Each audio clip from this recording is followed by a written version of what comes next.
Bismillahirrahmanirrahim. Alhamdulillahirabbil alamin wa bihi nasta'inu ala umuri dunya waddin. Assalatu wassalamu ala sayyidil mursalin sayyidina Muhammad wa ala alihi wa sahbihi ajma'in.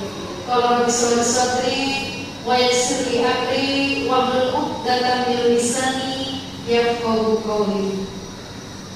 Yang saya hormati Kepala SD Plus 25 Pamekasan, yang juga saya hormati pemateri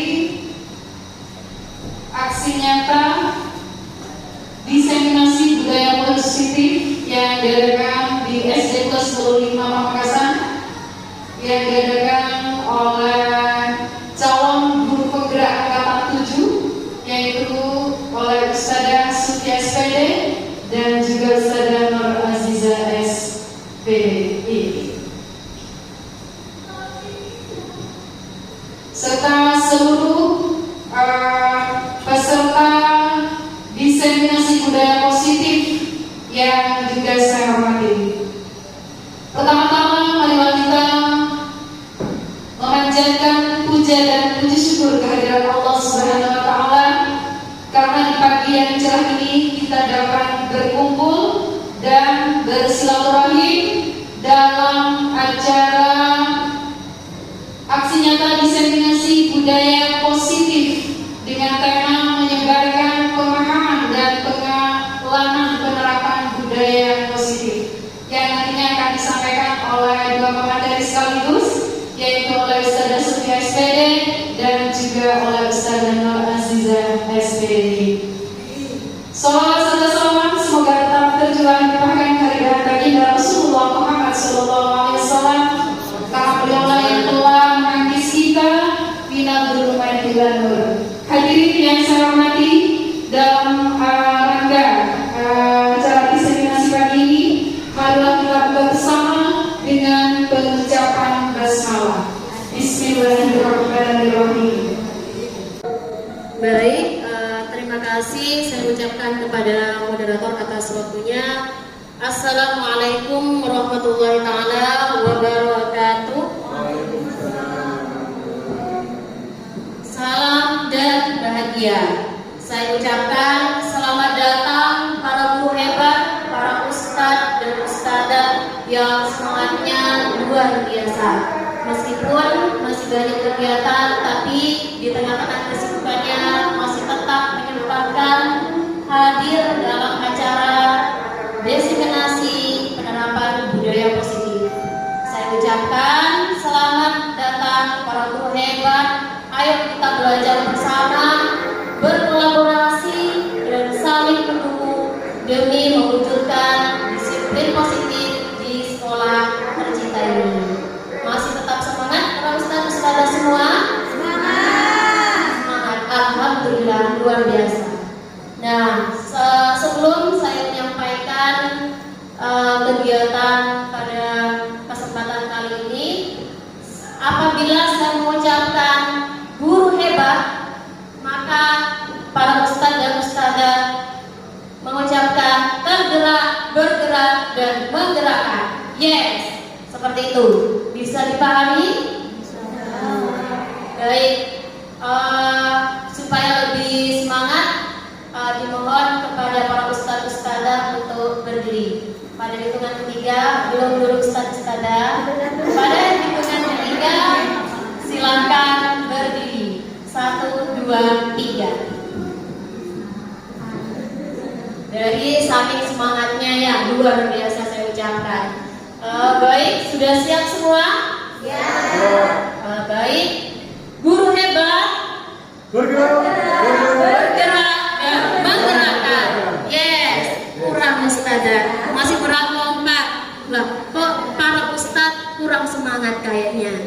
Nah, saya ulangi lagi, guru hebat, bergerak dan menggerakkan. Yes, alhamdulillah. Kasih tepuk tangan untuk kita semua.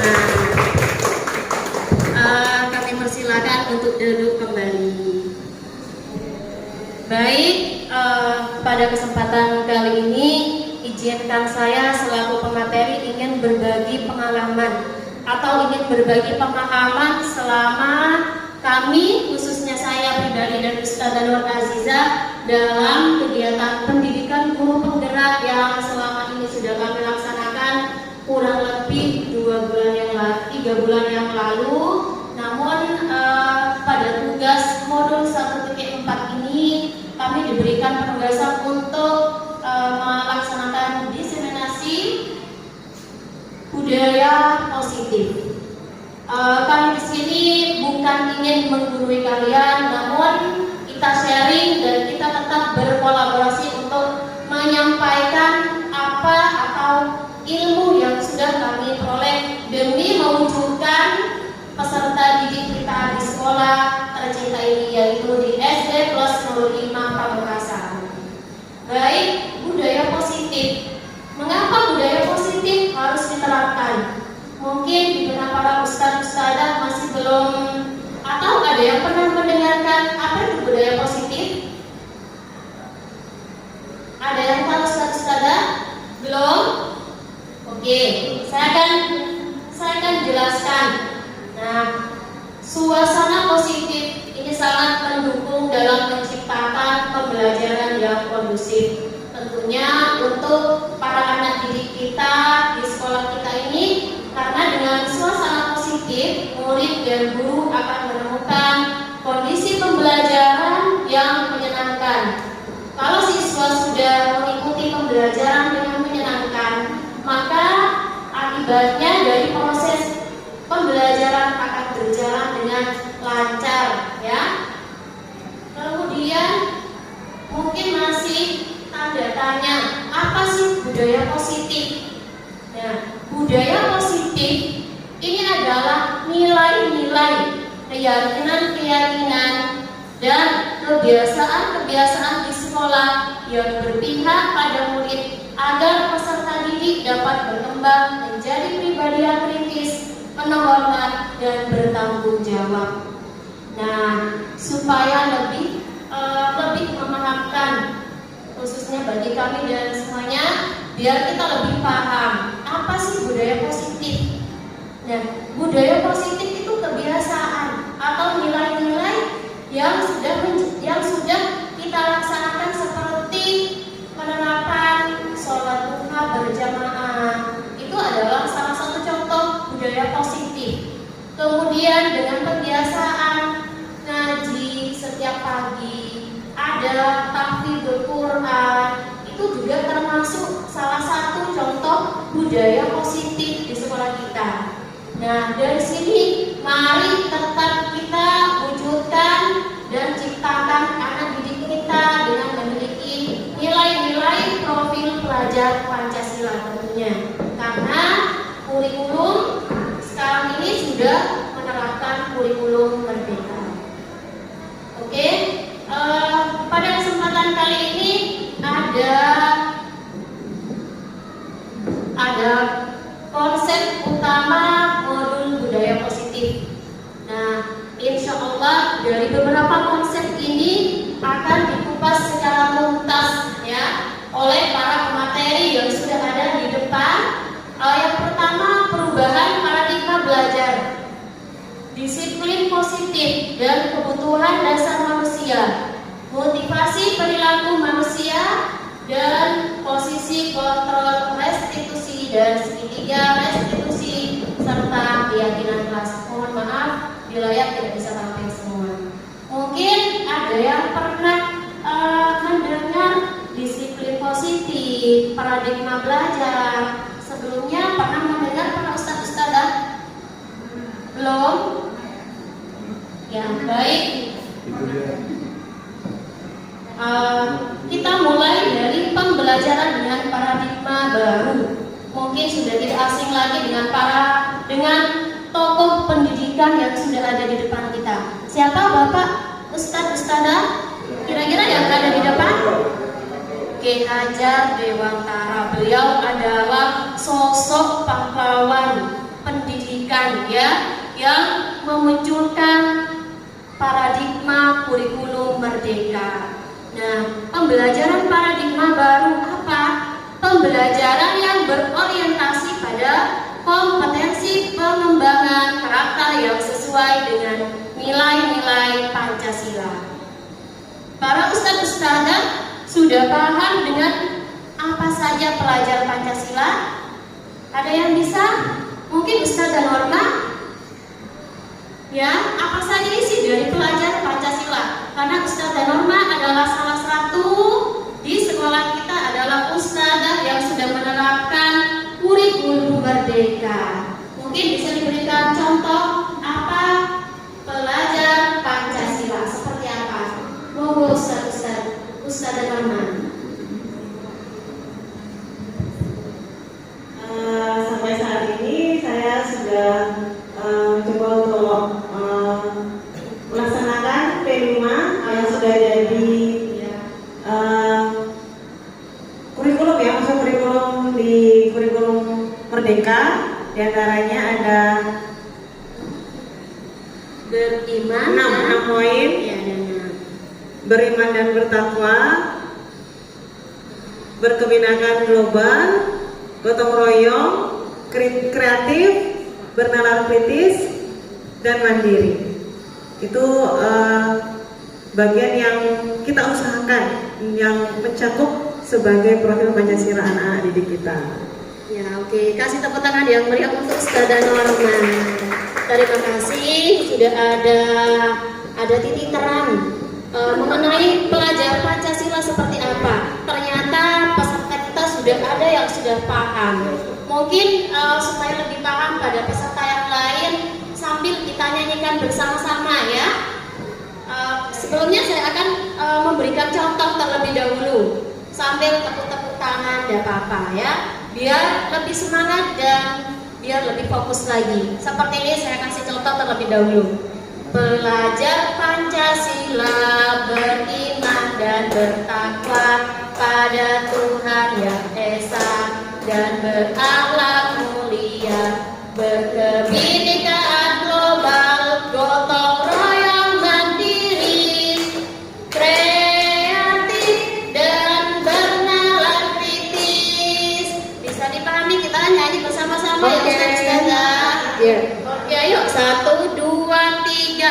Pelajar Pancasila beriman dan bertakwa pada Tuhan Yang Esa dan berakhlak mulia, berkebinekaan global, gotong royong mandiri, kreatif dan bernalar kritis. Oke, kasih tepuk tangan buat kita semua. Luar biasa, masih tetap dengan semangatnya. Selanjutnya dari perubahan paradigma teori kontrol atau ilusi kontrol. Yang pertama adalah ilusi guru mengontrol murid. Mungkin sudah tidak asing lagi ya, guru tugasnya untuk mengontrol murid. Kemudian ilusi bahwa kritik dan membuat orang merasa bersalah dapat menguatkan karakter. Mungkin sebelumnya kita berpandangan seperti ini. Kita menegur siswa membuat orang bersalah dan dapat menguatkan karakter. Nah, ketika ada salah satu murid kita yang melakukan kesalahan, nah, apa ada kasihan sama orang tuanya? Nah, teguran seperti ini merupakan ilusi bahwa kritik dan membuat orang merasa bersalah. Kemudian bahwa ilusi bahwa semua penguatan positif, efektif dan bermanfaat. Mungkin kita para guru, khususnya para pendidik semuanya, biasanya menginginkan murid di kelas selalu aktif, terus efektif dan diam. Biasanya guru itu kalau kurikulum sebelumnya, biasanya guru hanya memberitakan, ayo duduk, ayo diam, jangan bicara terus. Nah, biasanya guru-guru seperti itu. Namun pada kurikulum Merdeka, guru itu menuntun siswa, ya, bukan menuntut. Ingat, bukan menuntut, tapi bagaimana guru menuntun siswa sesuai dengan kodrat alam dan kodrat agar mereka bahagia dan selamat. Nah, jadi anak-anak itu mungkin sebelum memahami kurikulum Merdeka, guru itu biasanya langsung menyuruh, ayo masuk semua, ayo duduk, terus tulis, silakan tulis. Nah, itu adalah paradigma yang dulu. Jadi sekarang adalah paradigma kurikulum Merdeka menuntun siswa agar selamat dan bahagia. Nah, selanjutnya perubahan paradigma stimulus respon teori kontrol. Nah, siapa sesungguhnya yang memiliki kontrol?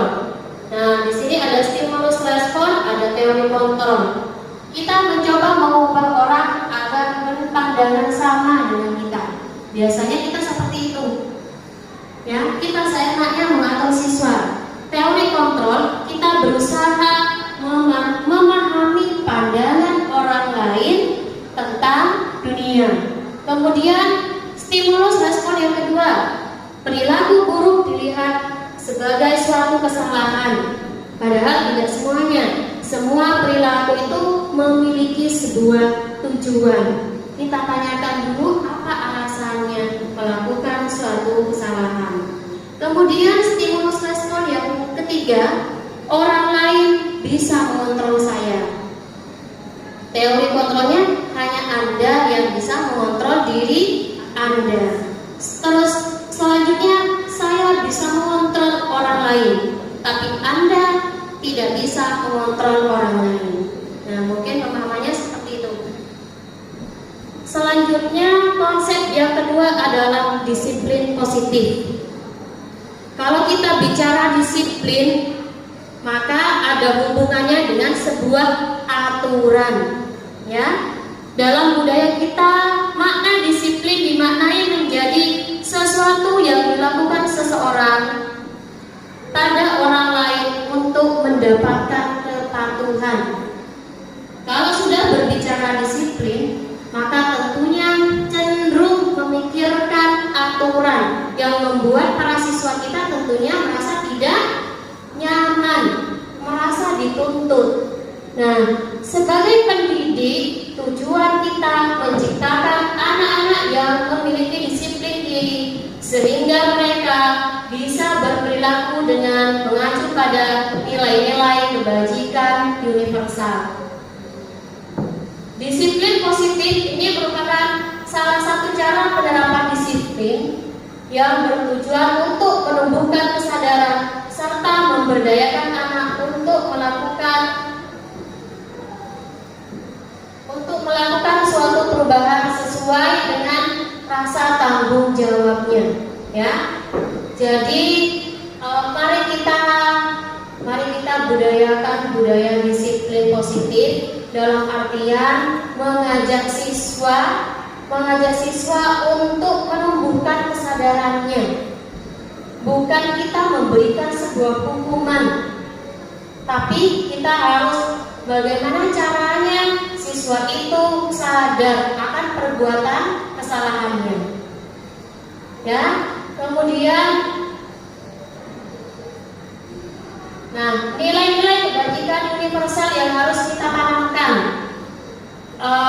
Dari nilai-nilai kebajikan yang ingin dicapai oleh setiap anak Indonesia, kita kenal dengan yang namanya profil pelajar Pancasila, seperti yang barusan sudah dinyanyikan bersama, yaitu beriman, bertakwa kepada Tuhan Yang Maha Esa dan berakhlak mulia, berkebinekaan global, gotong royong mandiri, kreatif dan bernalar kritis. Nah, konsep berikutnya adalah kebutuhan dasar manusia. Kebutuhan dasar manusia di sini ada 5. Yang pertama, kebutuhan dasar bertahan hidup. Tentunya semua manusia ingin bertahan hidup. Dari apa? Dari makan, minum, atau sandang, pangan. Dan kebutuhan yang kedua membutuhkan kasih sayang dan rasa diterima. Apalagi murid kita, maka sangat membutuhkan sekali kasih sayang dari para guru atau ustadz-ustadzah. kemudian ada penguasaan, kebebasan, dan yang terakhir adalah kesenangan. Murid kita tentunya sangat sekali membutuhkan sebuah kesenangan, terutama pada saat pembelajaran. Murid tidak hanya ingin duduk diam di kelas mendengarkan, tapi bagaimana caranya guru harus lebih kreatif dan inovatif agar membuat siswa nyaman dan senang untuk belajar. Bisa dipahami ya Ustadz Ustadzah? Sudah ngantuk? Coba, mana semangatnya? Nah, coba pengen dengar suaranya dulu. Mana semangatnya?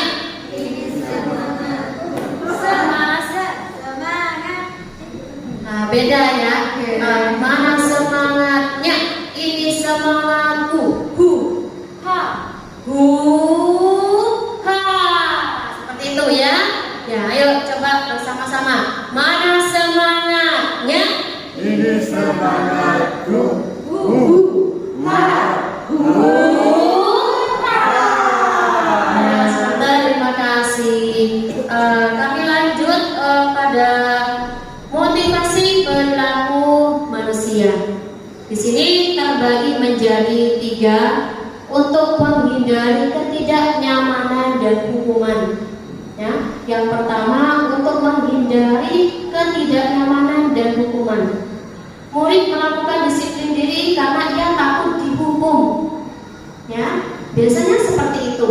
Murid-murid kita takut untuk terlambat karena takut dihukum. Biasanya murid kita disuruh berdiri yang terlambat pada saat mengikuti upacara. Kemudian mendapatkan imbalan atau penghargaan dari orang lain. Murid melakukan disiplin karena ingin mendapatkan sebuah penghargaan atau sebuah imbalan. Ini merupakan budaya positif dari ekstrinsik ya. Masih karena ingin mendapatkan penghargaan atau ingin ujian, atau karena yang pertama karena takut dihukum. Nah, kemudian yang motivasi ketiga menghargai nilai-nilai kebajikan diri sendiri. Nah, ini yang perlu kita tanamkan untuk anak didik kita. Murid melakukan disiplin diri itu karena sadar, karena menyadari akan nilai kebajikan. Ya, murid kita melakukan atau menghargai nilai kebajikan diri sendiri, tidak melanggar aturan itu karena memiliki rasa sadar. Ya, dan yang bersumber dari dalam diri manusia sendiri, peserta didik kita itu sendiri.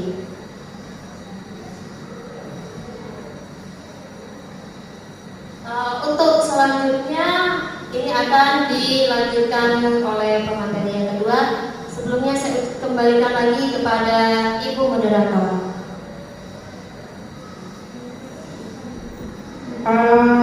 Baik, tadi sudah dipaparkan langsung oleh Ustadzah Sufia ya. Baik, untuk selanjutnya mungkin bisa saya lanjutkan.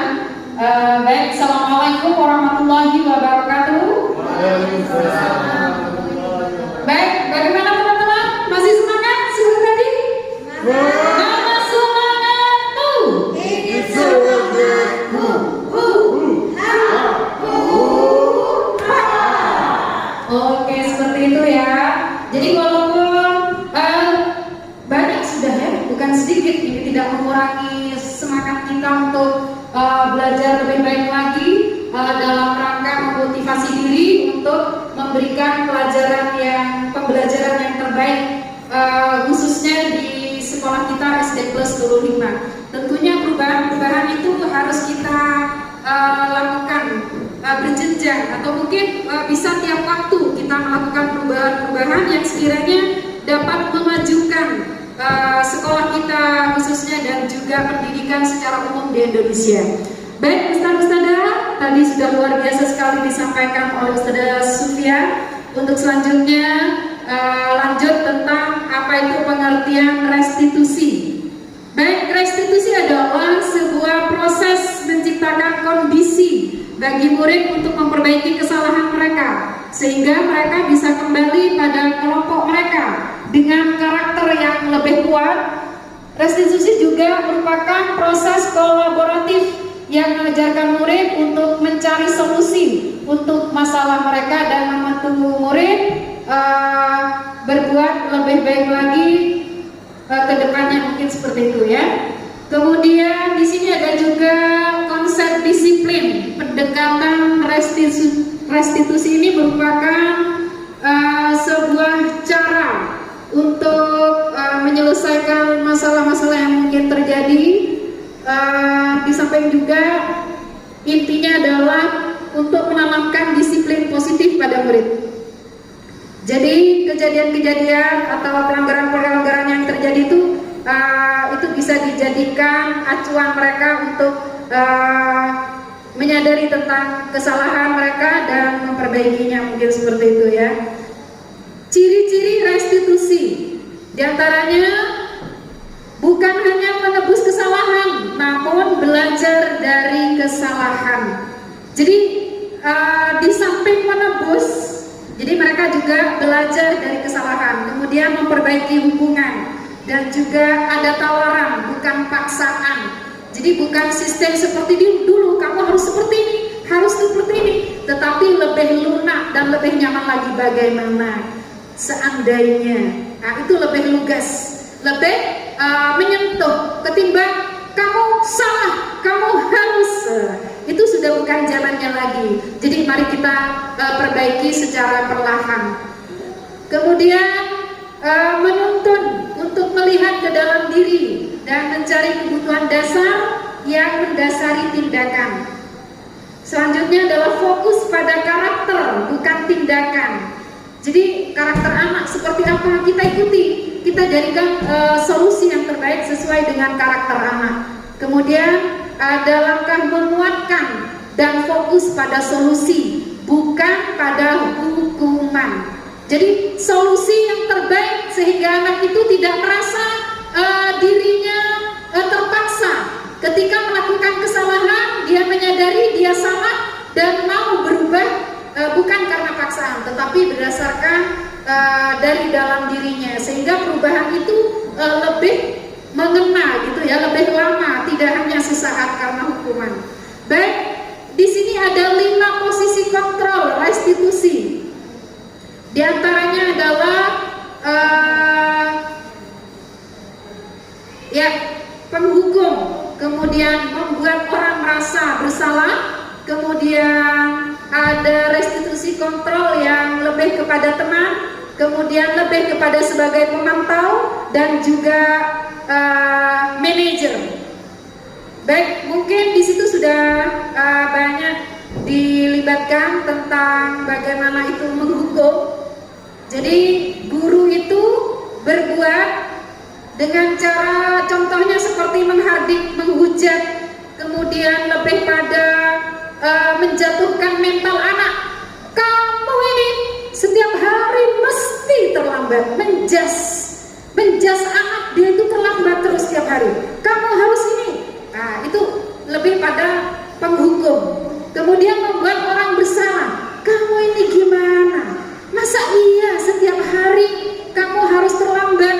Nah, itu lebih pada membuat anak merasa bersalah. Kemudian lebih kepada teman. Kalau lebih pada teman itu misalkan cobalah kamu pikirkan, masa iya kamu terlambat terus setiap hari? Apa kamu tidak kasihan? Misalkan seperti itu tuh lebih posisi kontrolnya lebih kepada teman ya. Kemudian pemantau. Kalau pemantau ini lebih pada menghitung dan mengukur. Coba kira-kira kamu sudah berapa kali melakukan kesalahan dan semacamnya. Ayolah coba dipikir, mungkin seperti itu. Dan kemudian sebagai manajer, kemudian manajer ini lebih kepada mengajukan pertanyaan-pertanyaan sehingga mereka itu lebih paham tentang kesalahan yang dilakukan. Misalkan contohnya kayak kurang jelas ya saudara. Iya.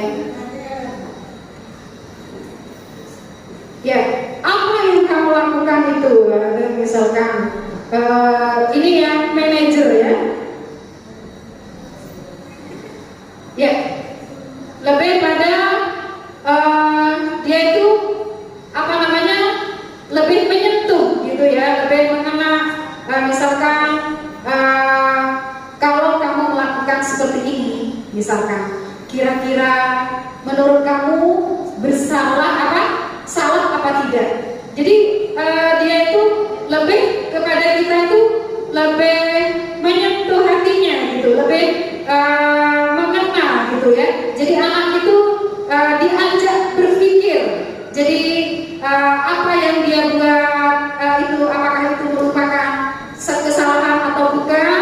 Kemudian kira-kira dengan begini kamu itu maunya seperti apa? Kira-kira solusi apa ini yang benar? Sehingga kamu tidak akan melakukan kesalahan itu lagi. Mungkin lebih pada manajer itu seperti itu. Kemudian yang tidak kalah pentingnya adalah kita buat keyakinan kelas, sehingga ini juga akan mempengaruhi perubahan terhadap siswa. Karena dengan keyakinan kelas, mengapa kita harus mengadakan keyakinan kelas? Karena dengan memiliki peraturan tentang penggunaan, misalkan contoh ini ya, yang ini ya, contoh mengapa kita memiliki peraturan tentang penggunaan helm pada saat mengendarai kendaraan roda 2 atau motor. Kemudian mengapa kita memiliki peraturan tentang penggunaan masker dan mencuci tangan setiap saat? Lah, itu juga masuk tentang keyakinan kelas. Ini mungkin contoh secara umum. Kalau di kelas mungkin tentang membuang sampah pada tempatnya, kenapa harus seperti itu gitu ya. Kemudian apa dampaknya kalau sampah dibuang sembarangan, dan bagaimana rasanya kalau kelas bersih dan semacamnya. Mungkin keyakinan-keyakinan itu perlu kita buat bersama siswa di kelas. Kemudian ini identik dengan peraturan dan keyakinan kelas. Misalkan contohnya, selalu kembalikan buku ke tempatnya. Keyakinan kelas di sini adalah menumbuhkan rasa tanggung jawab. Kemudian kalau peraturan kelas dilarang mengganggu orang lain. Jadi keyakinan kelas di sini lebih pada menghormati orang lain. Intinya menghormati orang lain. Kemudian di peraturan kelas ada hadir di sekolah 15 menit sebelum pembelajaran dimulai. Kemudian keyakinan kelas di sini adalah menghormati orang lain, berkomitmen gitu ya. Kemudian misalkan contoh dilarang melakukan kekerasan, maka keyakinan kelas yang diharapkan adalah keselamatan dan menghormati orang lain juga. Mungkin lanjut Ustaz ya. Kemudian kita harus tahu juga perbedaan hukuman dan konsekuensi. Kalau hukuman misalkan sesuatu yang menyakitkan harus terjadi, itu hukuman lebih pada sesuatu yang menyakitkan harus terjadi. Tetapi kalau konsekuensi, sesuatu harus terjadi. Kemudian membuat anak sakit fisik maupun hati karena adanya hukuman seperti kalau sekarang ada pemukulan juga ya, walaupun itu sudah dilarang keras dan tidak diperbolehkan karena sudah ada undang-undangnya. Kemudian konsekuensinya adalah membuat anak merasa tidak nyaman dalam jangka waktu pendek. Kemudian ketika hukuman, anak membenci kedisiplinan, itu akibat. Kemudian kalau konsekuensi itu, anak akan lebih menghargai disiplin. Kemudian kalau hukuman itu identik dengan paksaan, tetapi kalau konsekuensi itu akan lebih memberikan stimulus atau tanggapan. Kemudian juga konsep diri yang buruk. Maka di konsekuensi ini ada konsep diri yang baik. Jadi mungkin di hukuman juga ada marah, rasa bersalah, dipermalukan, rasa tidak dihargai. Tetapi kalau pada konsekuensi, anak merasa kehilangan hak, dibuat tidak nyaman, diasingkan untuk sementara atau time out dan semacamnya. Mungkin itu ya perbedaannya. Kemudian tindakan guru, hukuman atau konsekuensi. Misalkan mencatat 100 kali di dalam buku kalimat, di dalam buku dengan kalimat saya tidak akan terlambat lagi karena terlambat ke sekolah, itu harus ditulis 100 kali. Kira-kira itu termasuk hukuman apa konsekuensi? Hukuman ya. Kemudian lari mengelilingi lapangan basket 2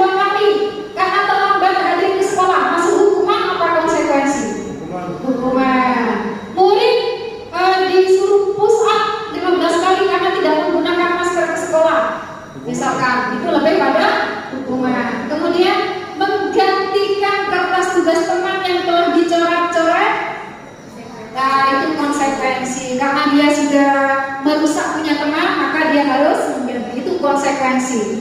Kemudian murid disuruh untuk mengenakan sepatu seharian di sekolah karena tidak mengenakan sepatu hitam, itu lebih pada hukuman. Contoh ini ya. Kemudian lari keliling lapangan basket 2 kali karena terlambat 10 menit untuk pelajaran PJOK. Konsekuensi karena sesuai dengan pembelajaran. Karena pelajaran waktu itu memang PJOK ya, seperti itu. Kemudian konsep disiplin dengan identitas gagal. Di sini hukuman itu lebih apa? Kepada menyakitkan, tidak nyaman, murid takut, memaksa, kemudian murid menyembunyikan kesalahannya, cenderung seperti itu ya. Kemudian juga murid menjadi rendah diri. Kemudian penghargaan, apakah itu efektif? Tidak efektif. Karena apa? Merusak hubungan. Karena nanti kalau tidak ada penghargaan, mungkin anak merasa sudah tidak semangat lagi karena tidak ada penghargaan. Kemudian mematikan kreativitas. Karena apa? Dia itu berpikirnya pada imbangan, ya, bukan pada kesadaran diri. Kemudian menghukum dengan sistem ranking. Karena kalau sudah ranking yang pertama, mesti yang terendah merasa rendah diri dan semacamnya, tidak semangat lagi. Wah, apa aku sudah ranking terendah misalkan. Jadi itu yang terakhir, merampas hak juga ya. Kemudian konsep disiplin dengan identitas sukses itu bagaimana? Konsekuensi dan restitusi. Konsekuensinya adalah penguatan jangka pendek. Restitusinya murid bertanggung jawab untuk perilakunya. Kemudian baik kita satu-satu dulu ya. Untuk konsekuensi perlu monitoring berkelanjutan, stimulus respon, murid menghormati peraturan, kemudian kehilangan waktu untuk merenungi kesalahan. Sedangkan di restitusi murid bertanggung jawab untuk perilakunya, fokus pada pemecahan masalah jangka panjang, murid menghormati dirinya dan orang lain, kemudian teori kontrol dirinya memegang kontrol, kemudian murid bersemangat memperbaiki kesalahan. Kemudian lanjut lagi bagaimana pembentukan keyakinan kelas, yaitu lebih abstrak dari peraturan. Kemudian berupa pernyataan universal dibuat dalam bentuk positif sedikit saja agar mudah diingat, sesuai dengan kondisi kelas dan sekolah agar mudah diterapkan.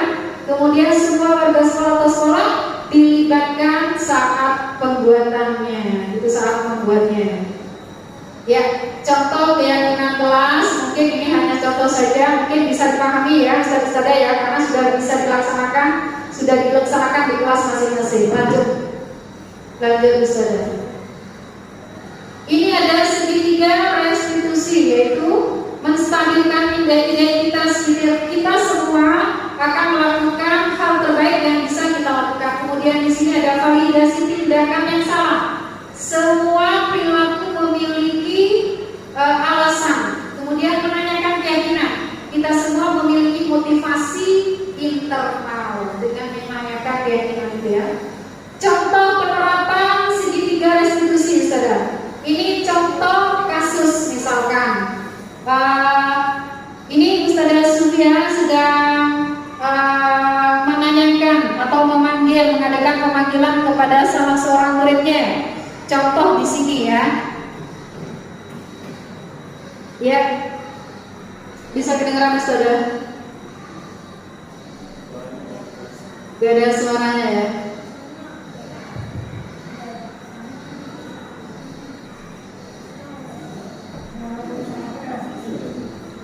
Baik, ini intinya adalah Ustazah Sufi itu menanyakan, saya mendapat laporan kalau kamu sering terlambat. Kemudian ditanya lagi, mungkin kenapa kamu sering terlambat, gitu ya?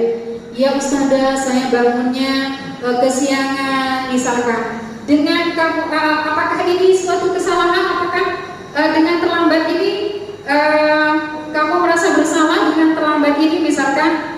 Apakah suatu pelanggaran dan semacamnya? Kemudian ya Ustazah, kira-kira menurut kamu kalau ini sudah apa yang harus kamu lakukan untuk selanjutnya? Kemudian misalkan dengan terlambat kamu akan kehilangan materi pelajaran yang diikuti waktu itu mungkin seperti itu. Kemudian kamu juga dan semacamnya. Jadi lebih pada menanyakan anak itu tidak pada tidak langsung menjudge seperti itu, tetapi ditanyakan apa itu kesalahannya, kemudian bagaimana solusinya, kira-kira kamu akan bagaimana kalau nanti terlambat lagi. Baik saudara saya, mereka itu merasa dihargai, tidak serta-merta dimarahi dan tetapi ditanyakan kenapa kamu terlambat, kalau terlambat apa konsekuensinya, kira-kira kamu akan perbaikinya seperti apa, seperti itu. Sehingga anak itu muncul, oh iya aku tidak dimarahi gitu. Anak-anak itu akan merasa muncul kesenangan di dalam hatinya karena merasa dihargai dan dia bertekad, oh iya kalau gitu aku tidak akan terlambat lagi, karena kalau aku terlambat seperti ini dan begitu ya, dan seterusnya ya, mungkin saudara. Jadi dalam penerapan program disiplin positif, hendaknya guru memiliki standar pribadi yang profesional dan sosial yang baik, di mana guru mampu merefleksi pada posisi kontrolnya saat ini. Bagaimana perjalanan dirinya sebagai seorang apung atau manajer yang menuntun murid-murid menjadi insan yang mandiri, merdeka, dan bertanggung jawab. Mungkin seperti itu ya. Semoga sesi belajar kita hari ini dapat menambah pengetahuan baru dan berikan manfaat sehingga dapat mewujudkan pelajar yang memiliki profil pelajar Pancasila. Yuk, baik, salam merdeka belajar, salam dan bahagia. Mungkin ini saja ya teman-teman, saudara yang bisa kami sampaikan untuk materi diseminasi budaya positif pada pagi hari ini. Mungkin nanti ada pertanyaan-pertanyaan dari saudara. Baik, kami akan berikan sesi tanya jawab atau tanggapan, barangkali ada yang mau disampaikan sehubungan dengan budaya positif ini. Baik, saudara, mungkin ada yang mau ditanyakan? Ya, saudara. Terima kasih atas waktunya. Di sini saya akan ada sedikit pertanyaan dari yang materi terakhir tadi, segitiga restitusi. Yes, segitiga restitusi. Bisa pindah depan. Iya.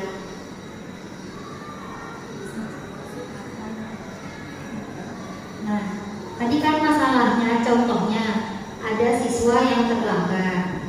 Terus di sana tidak lantas disalahkan siswa, tapi diberikan pertanyaan-pertanyaan universal yang membuat siswa itu menyadari kesalahannya dan sebagainya.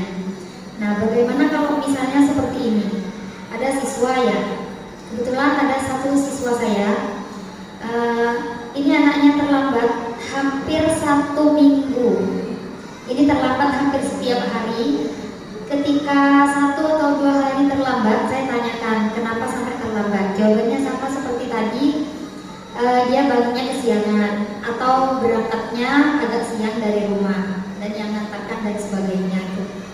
Nah, terus dikasih konsekuensi sama saya.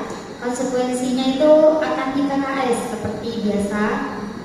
Tetapi anak ini tetap tadi pagi juga dia terlambat. Nah, bagaimana itu solusinya? Dari menurut restitusi yang barusan. Terima kasih. Ya, terima kasih saya ucapkan kepada Ustazah Fitri, pertanyaannya sangat bagus sekali dan luar biasa ya. Ya, tepuk tangan ya. Ya, kasih tepuk tangan dulu buat Ustazah Fitri. Baik, saya akan sedikit menjelaskan lagi mengenai segitiga restitusi. Dari menstabilkan identitas, ada validasi tindakan yang salah, dan menanyakan keyakinan kelas. Yang sudah dialami sama Ustazah Fitri, ada muridnya yang terlambat, sudah menstabilkan identitas, sudah validasi tindakan yang salah, sudah, maka menanyakan keyakinannya juga sudah selesai semua. Bagaimana langkah selanjutnya? Nah, kita ajak bersama supaya bisa menumbuhkan rasa kesadaran diri pada anak tersebut. Salah satunya mungkin bisa diajak tidak tidak harus langsung menegur di dalam kelas. Mungkin diajak duduk-duduk di luar dulu. Mungkin ditanyakan kenapa bisa terlambat. Bangunnya kesiangan Ustazah. Sudah tahu kalau sudah terlambat berarti sudah melanggar peraturan. Sudah Ustazah, maka apa konsekuensinya?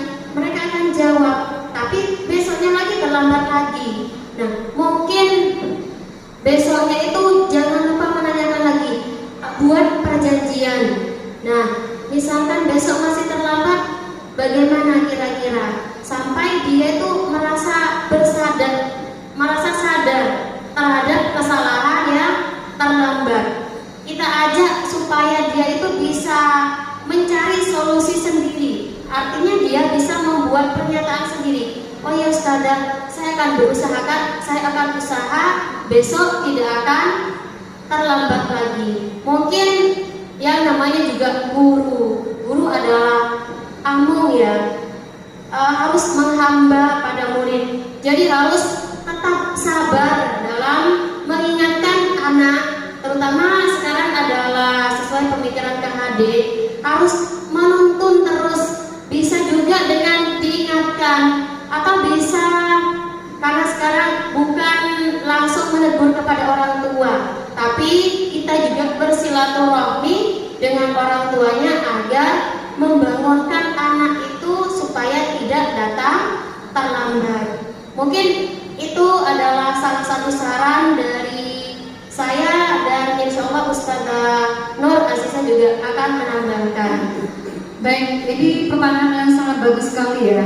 Jadi kalau tadi sudah dilakukan berbagai upaya, kemudian juga mungkin sudah kalau kamu begini kira-kira seperti apa, kemudian mari kita pikirkan bersama kira-kira kamu kalau seperti ini lagi maunya kamu apa misalkan. Ya Ustazah, saya kalau begini lagi begini. Tetapi kok tetap ya misalkan. Jadi mungkin kita langkah yang terakhir itu tadi kita silaturahmi ke rumahnya, ada apa kok anak bisa seperti ini. Mungkin dengan mengetahui latar belakang anak, misalkan di rumahnya dia tinggal dengan orang tuanya yang sendirian misalkan, jadi dia juga harus repot mengurus rumah juga dan semacamnya. Kemudian mungkin dari keluarga yang kurang mampu dan semacamnya sehingga harus membantu orang tuanya, atau mungkin jarak rumah dengan sekolah yang jauh gitu ya. Jadi itu juga dijadikan pilihan-pilihan atau alternatif solusi dari apa yang terjadi ya. Begitu ya Ustazah ya. Sehingga mungkin kolaboratif mungkin di sini ya, tidak hanya melibatkan murid saja. Mungkin ketika anak 1-2 hari bisa dipahami, tetapi itu sudah berkali-kali, ini mesti ada sesuatu yang tidak beres. Kemudian kita berusaha mencari akar masalahnya. Jadi kita ikuti anak itu, mungkin silaturahmi bermain ke rumahnya, ada apa sebenarnya. Oh mungkin di rumahnya orang tuanya lagi sakit dan tidak ada orang yang harus menungguinya, sehingga dia juga di samping sebelum ke sekolah masih harus merawat orang tuanya dulu. Jadi itu mungkin bisa dijadikan alternatif ya Ustazah ya. Mungkin ini bisa menjadi solusi terbaik, bukan lagi menghukum. Kita sebagai guru harus memberikan rasa nyaman, aman, dan juga menuntut mereka kepada keselamatan, dan tentunya juga membuat mereka senang. Jadi walaupun mereka bersama, kita tidak harus membunuh karakter mereka yang harusnya periang dan semacamnya. Cuma karena hukuman kita justru membunuh karakter mereka gitu. Jadi yang seperti itu kita harus mulai menghilangkan sedikit demi sedikit ya Ustazah. Terima kasih atas responnya ya. Tangan buat Ustazah. Iya, betul sekali ya. Mungkin ada yang lain ya? Ada yang lain? Kita ada tanggapan sekarang, gantian dari Dari Ustaz ya. Silakan Ustaz Azhar. Ya, tanggapan saya hanya ya mengucapkan terima kasih kepada kedua pemateri yang telah menyampaikan materinya. Alhamdulillah sudah bagus untuk kami, semoga bisa bermanfaat untuk kami terapkan di lembaga kami. Ya cuma itu aja dari saya pada pemateri. Terima kasih. Ada? Ya, mungkin dari Ustaz Ari ada lagi tanggapan? Tanggapannya mungkin Ustaz untuk pertemuan kali ini. Ya, Ini mungkin saya arahnya ke pertanyaan lagi. boleh. Yang seperti itu, contohnya seperti ini, Ustaz. Ketika kita melakukan sholat, kan murid jumlahnya yang istilahnya yang rame itu lebih banyak daripada yang enggak. Apa harus kita kumpulkan semua terus kita berikan 3 solusi seperti itu yang tadi, seperti segitiga tadi? Apa harus ke arah mana gitu mungkin ya? Kayak gitu. Mungkin arahannya dan juga itu kan jumlahnya nggak sedikit dan gurunya cuma 1-2, terus kita keterbatasan waktu mau sholat juga. Iya. Dan tempatnya juga seperti itu juga. Iya. Mungkin bisa dikasih tanggapan. Ya, terima kasih Ustaz. Mungkin Saudara Sofi ada masukan tentang masalah sholat yang terlalu banyak murid yang ramai ketimbang yang tidak ramai, sedangkan dari Ustaznya kurang pengawasan. Mungkin solusi apa yang terbaik bisa dilakukan, mungkin seperti itu Ustaz. Baik, pertanyaan dari Ustaz Ari sangat bagus ya, sangat bagus sekali. Ternyata dari penyampaian materi ini banyak yang sudah diserap dari Ustaz Ari barusan. Pertanyaannya, bagaimana cara menangani siswa pada saat sholat ketika lebih banyak yang ramai daripada yang tertib, seperti itu ya? Nah, kalau menurut saya segitiga restitusi ini tidak harus disampaikan kepada siswa, tapi bagaimana memahamkan para pendidik terlebih dahulu. Nah, maka dari sini memahamkan guru pendidik yang lain yang memang tujuannya sebenarnya ingin menyampaikan pemahaman baru ini kepada semua guru. Namun karena keterbatasan waktu dan masih banyak guru yang ada jam mengajar, jadi tidak semuanya kita menyampaikan penerapan segitiga restitusi ini. Cuman mari kita mulai dari, meskipun yang ada di sini cuma sedikit, kita mulai menerapkan segitiga restitusi ini dengan menstabilkan identitas, validasi tindakan yang salah, atau menanyakan keyakinan kelas. Tetap kita harus menerapkan segitiga restitusi supaya bisa tertib siswa kita. Nah, kalau kita sudah bersama-sama dan kita sudah berkolaborasi dengan para guru-guru yang lain, insya Allah murid kita meskipun 500 lebih, maka siswa kita akan lebih kondusif lagi. Dengan cara apa?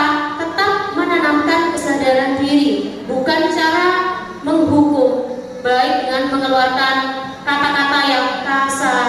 Kamu selalu di sini ramai terus, tetap tidak diperbolehkan untuk seperti itu, ya. Jadi tetap mari kita wujudkan anak-anak didik kita untuk selalu tertib, terutama pada saat menghadap kepada Allah, ya. Pada saat kita sholat, tetap kita ajak anak-anak didik kita.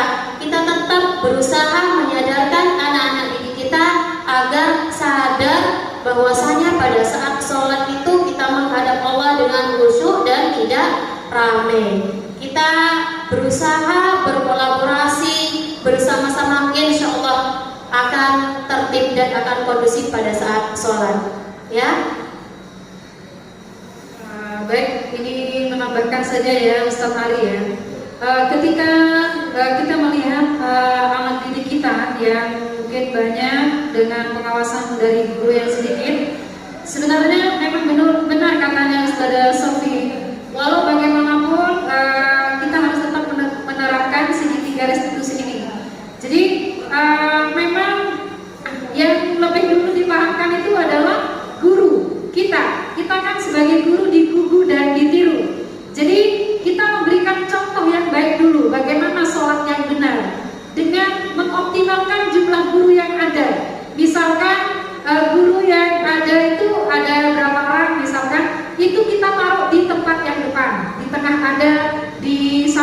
ada, di belakang ada, sehingga anak itu merasa tidak nyaman juga kalau dia itu bicara, karena ada sosok yang digugu dan ditiru tadi. Ada guru yang tidak bicara, yang sholatnya khusyuk gitu.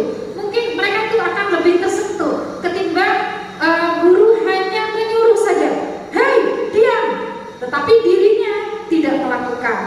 Itu mungkin akibatnya, efeknya mungkin tidak seperti yang itu. Kita memberikan contoh bagaimana sholat yang benar dengan bersama-sama sholat dengan mereka, seperti itu. Jadi tidak harus melakukan hukuman, kemudian bicara kasar, anggap seperti itu. Kamu ini kalau bicara terus dengan marah dan semacamnya. Jadi anak-anak itu kalau itu di tiap hari dilakukan seperti itu, lama-kelamaan mereka akan tumbuh kesadaran dengan sendirinya. Sampai lalu kita berikan wejangan anak-anak kita itu beribadah menghadap Allah. Jadi selayaknya lah kita harus memberikan penghormatan yang terbaik kepada Allah dengan tidak rame dan semacamnya. Itu lebih menyentuh, mungkin seperti itu ya Ustaz. Jadi intinya tetap kembali kepada guru. Jadi ketika apapun yang kita lakukan itu lebih pada pemberian contoh. Jadi ingat sosutulodo ya, ingat yang makarso itu ya, tuturi hendayani gitu ya. Itu mungkin lebih di situ ya Ustaz ya. Jadi kita mari bersama-sama berkolaborasi dengan sesama guru bagaimana memberikan solusi yang terbaik. Dan tentunya mari kita gunakan segitiga restitusi ini sebagai solusi dalam menghadapi masalah-masalah yang ada di sekolah kita. Masih ada yang lain? Ustaz-ustazah?